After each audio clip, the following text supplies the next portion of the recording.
वैष्णवी हगवणे मृत्यू प्रकरणामध्ये आज कोर्टामध्ये हगवणे कुटुंबियांच्या वकिलांनी अतिशय गलिच्छ डाव खेळला.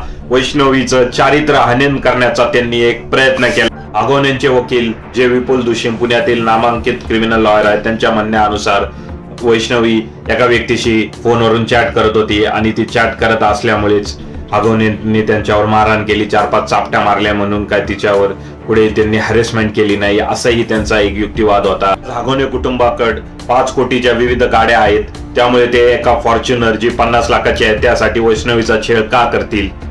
हगवणे कुटुंब हे किती नराधम आहे. स्वतः आता वाचण्यासाठी स्वतःच्याच सुनेवर, जिच्यावर त्यांनी अन्याय अत्याचार केला, जिच्यावर मारहाण केली 6 दिवस लागोपाठ, तिचंच आता चारित्र्य हनन बदनामी करण्याचा डाव ते करत आहे. कोर्टामध्ये स्वतःची चमडी वाचवण्यासाठी एक नामांकित पुण्यातील वकील घेतला आहे, ज्याची फी पण खूप जास्त आहे.